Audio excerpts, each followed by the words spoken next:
In this video, I want to share a tool that I use to help me open up a Fluval FX6 Canister filter. It's perfect for anyone who has problems with fingers or hand strength.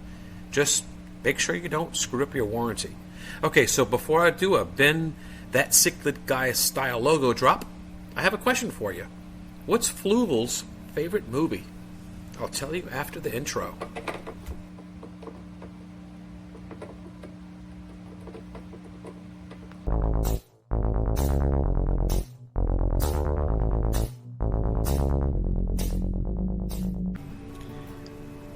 Okay, so let's unplug this thing first. So what's Fluval's favorite movie? Gone with the Fin. Ooh, tough crowd. Okay, so I had the Fluval unplugged and also the heater because later I plan to siphon about 80% of the water, and I don't want to break the heater by exposing the core. Can't have a 3-mile island today. What helps me make this satisfying and relaxing is a simple Kobalt 32mm 12-point socket, or half an inch for us peasants. I mean, it fits so perfectly and effortlessly.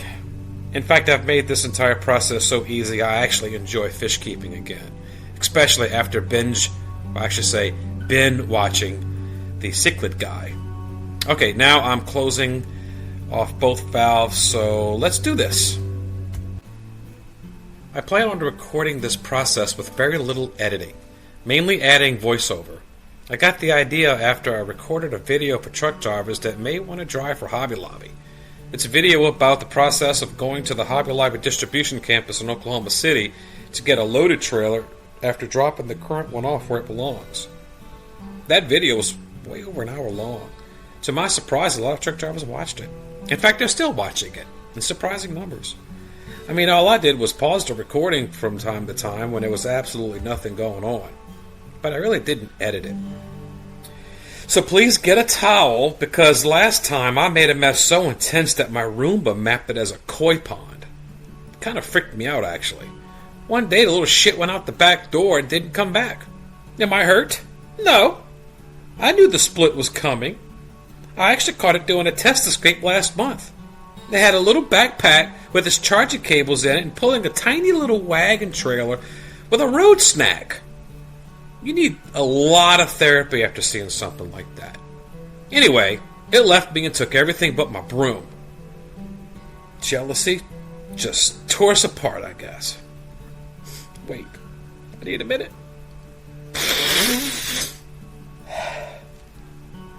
Okay, back to work. Okay, so just carefully disconnect the hoses and unscrew the lid fasteners with 32mm socket we talked about earlier. You can really damage it if you're not careful. Oh my God, that's all kinds of nasty. Good Lord, I think I remember something winking at me.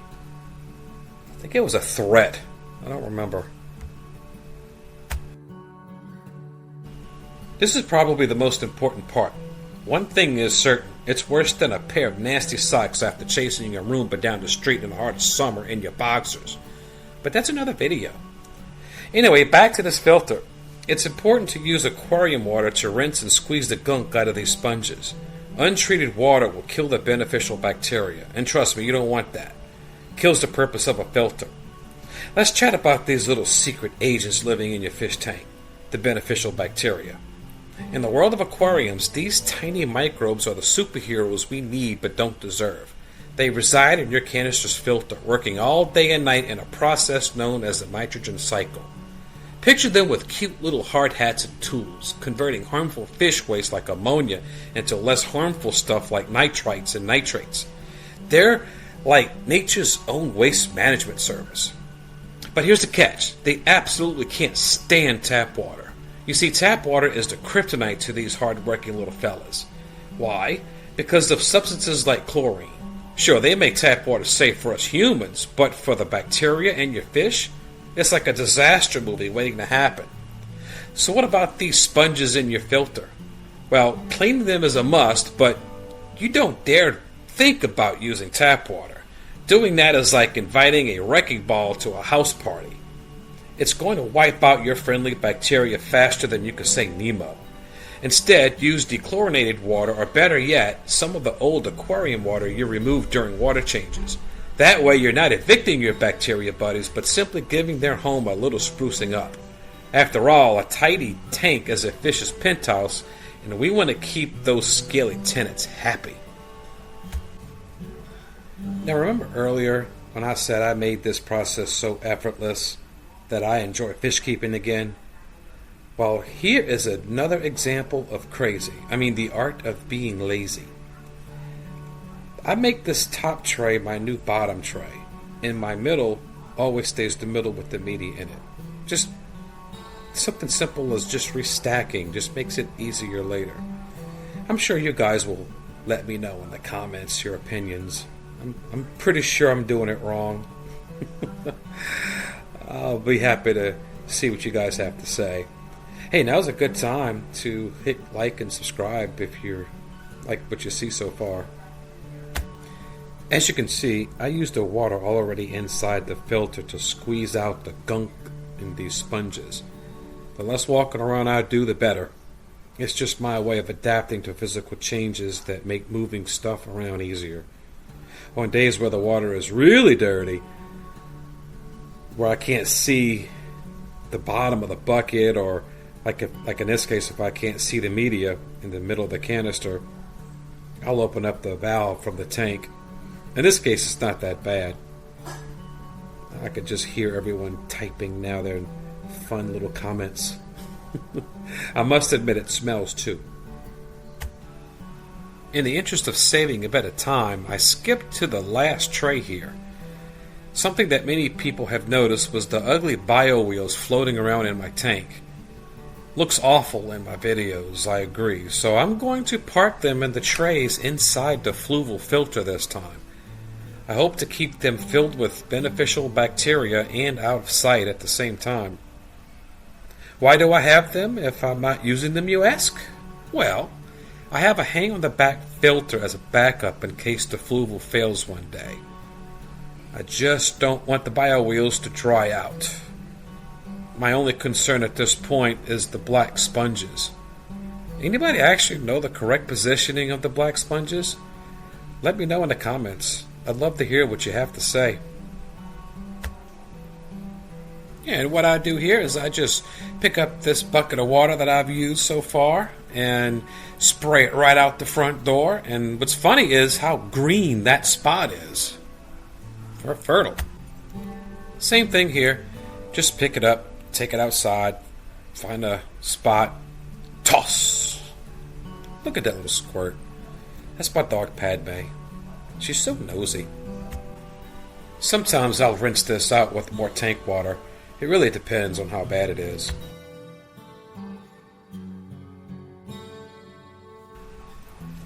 So, putting everything back together.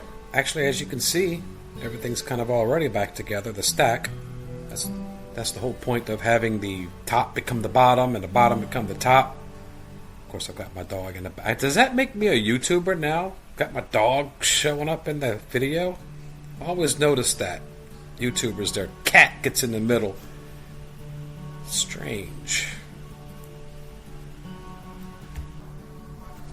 Okay, it's time to put the stack back in the Fluval FX6. I may or may not have rinsed out the canister, but it's a real good idea to do so. I mean, you're asking for trouble if you don't. It reminds me of the Roomba, the great sock debacle of 2020. That all started with a question.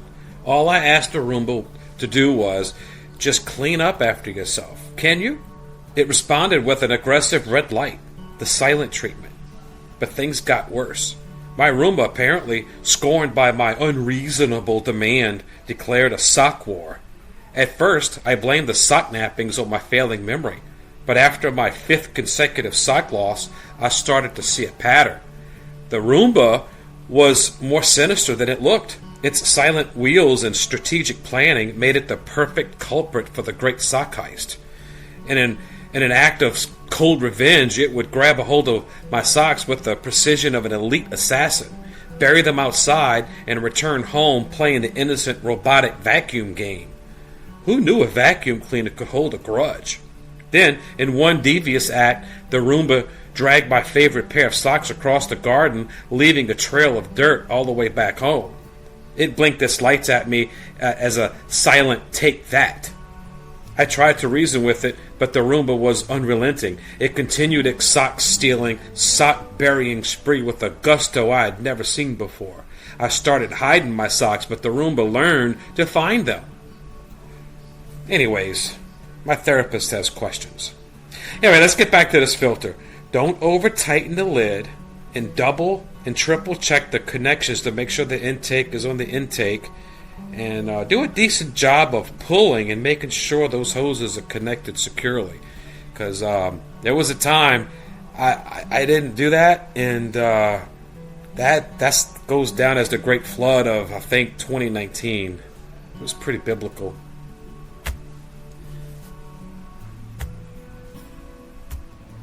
On this clip, I'm just going to turn on the original sound so you can hear the water movement in the air.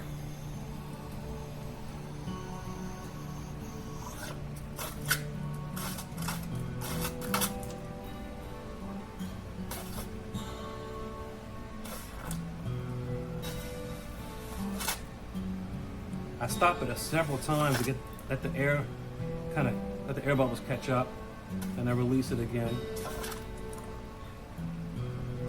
I find this is the best way to burp the canister. Ooh, got some in the eye on that one. This used to drive my dogs nuts.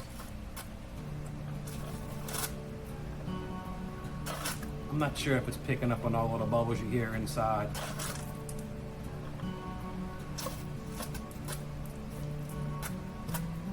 I think that's good enough. I'm gonna close this side. Oop, there's a little bit more. All right, close the valve. Let the rest hit the ground. All right.